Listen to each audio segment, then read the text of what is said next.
Praise the lord. యేసు నామమే జయము. మన రక్షకుడు మన విమోచకుడైన యేసుక్రీస్తు అతి పరిశుద్ధమైన నామంలో అందరికీ వందనాలు. చిన్న ప్రార్థన ద్వారా ఉదయకాల వాక్య భాగం ధ్యానించుకుందాము. పరిశుద్ధుడ మహాగణుడు అని దేవ యేసయ్య సర్వాధికారినైన మీకు వేలాది వందనములు కృతజ్ఞత స్తోత్రం చెల్లించుకుంటున్నాను.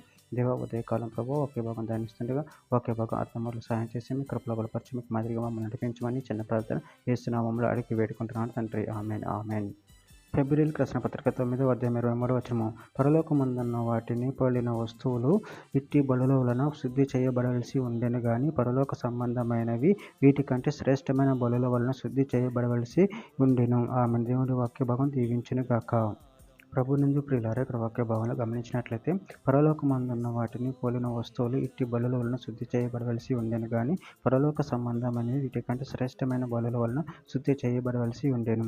అదేవిధంగా వాక్య భాగంలో గమనించినట్లయితే నిర్గమకాండం 25:40 కొండ మీద నీకు కనపరచబడిన వాటి రూపం చొప్పున వాటిని చేయుటకు జాగ్రత్త పడుము. ఫిబ్రవరికి రాసిన పత్రిక 10:1 ధర్మశాస్త్రం రాబోచున్న మేలుల ఛాయ గలదే గాని ఆ వస్తువుల నిజ స్వరూపం గలది కాదు కనుక ఆ యాజకులు ఏటేటా ఎడతెగకుండా అర్పించు ఒకటే విధమైన బలులు వాటిని తెచ్చు వారికి ఎన్నడను సంపూర్ణ సిద్ధి కలగచేయనేరవు. ఫిబ్రవరికి రాసిన పత్రిక 9:9 ఆ గుడారం ప్రస్తుత కాలమునకు ఉపమానంగా ఉన్నది. ఈ ఉపమానార్థమును బట్టి మనసాక్షి విషయంలో అపరాధికునికి సంపూర్ణ సిద్ధి కలగచేయలేని అర్పణలను బలులను అర్పించబడుచున్నవి.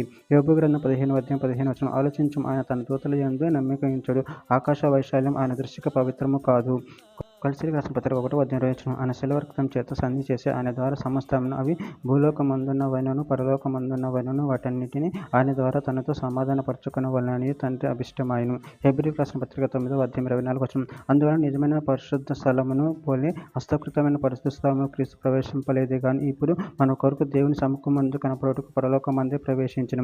పేతురు రాసిన మొదటి పత్రిక 1:18-19 పితృపారంపరమైన మీ వ్యర్థ ప్రవర్తన విడిచిపెట్టినట్లుగా వెండి బంగారముల వంటి క్షయ వస్తువుల చేత మీరు విమోచింపబడలేదు కానీ అమూల్యమైన రక్తం చేత అనగా నిర్దోషము నిష్కల్మషం మగు గొర్రెపిల్ల వంటి క్రీస్తు రక్తం చేత విమోచింపబడతారని మీరు ఎరువురు కదా.